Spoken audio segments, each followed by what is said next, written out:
Good afternoon friend. आज का topic है मरणोत्तर काल में सामाजिक जीवन। इसका समय है 200 BC से 300 AD। इस काल में ब्राह्मणवादी आदर्शों एवं मूल्यों की स्थापना हुई। सामाजिक दृष्टिकोण पर ब्राह्मणवादी आदर्शों का स्पष्ट प्रभाव पड़ा। सैद्धांतिक तौर पर 4 जातियों की स्थिति को पुनः परिभाषित किए जाने का प्रयास किया गया। उनकी वैधानिकता, गतिविधियों एवं कार्यों को पुनः परिभाषित करने का प्रयास इस काल में किया गया। इस काल में नए प्रकार के नियम बनाए गए और इन नियमों से सामाजिक गतिविधियों को दिशा निर्देश मिला। सामाजिक जीवन का एक महत्वपूर्ण पहलू विदेशियों की उपस्थिति है। समकालीन स्रोतों से भी बंदरगाह क्षेत्रों में विदेशियों की उपस्थिति का पता चलता है। विदेशी शासकों के द्वारा भारतीय क्षेत्रों पर राजनीतिक नियंत्रण की स्थापना की गई। विदेशी तत्वों की उपस्थिति इस काल के सामाजिक जीवन में एक नए प्रकार की चुनौती के रूप में है। विदेशी तत्वों को भारतीय समाज में समाहित करने का प्रयास इस काल में किया गया। विदेशी तत्वों के आत्मसातीकरण की प्रक्रिया एक विशेष प्रकार के सामाजिक परिवर्तन को दर्शाती है। विदेशियों ने मुख्यतः बौद्ध धर्म को अपनाया, लेकिन इनके प्रति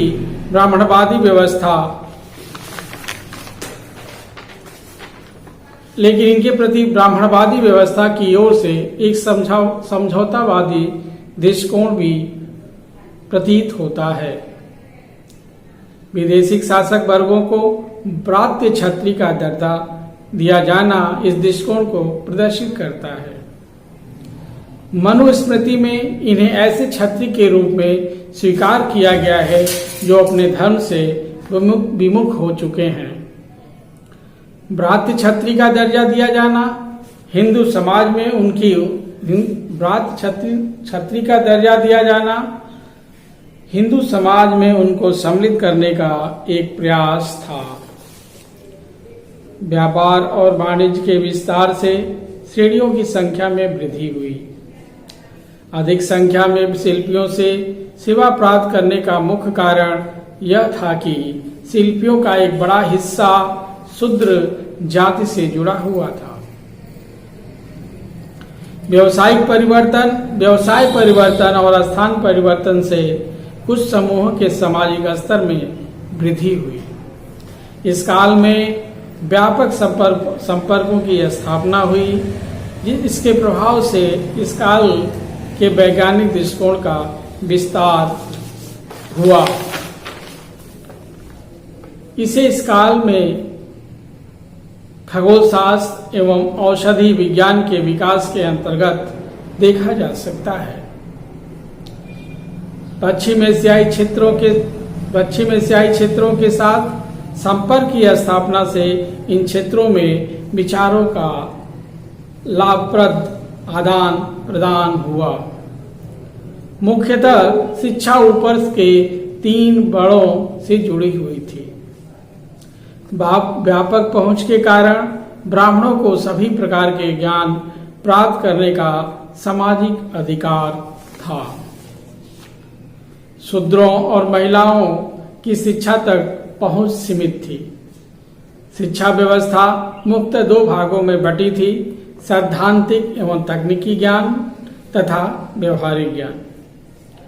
सैद्धांतिक और तकनीकी ज्ञान पर ब्राह्मणों का प्रभुत्व था और व्यवहारिक ज्ञान पर व्यवसाय से जुड़े वर्गों की भूमिका थी।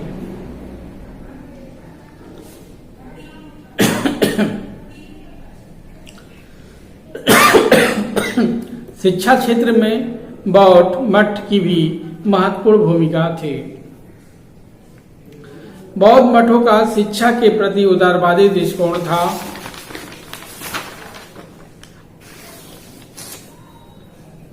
सामाजिक विकास का एक महत्वपूर्ण पहलू धर्मशास्त्र लेखन से संबंधित गतिविधियां हैं। इस काल के सामाजिक आर्थिक परिवर्तन से सामाजिक संबंधों को प्रभाषित करने की आवश्यकता बढ़ गई। इसी काल में पहली स्मृति लिखी गई जिसे मनुस्मृति कहते हैं।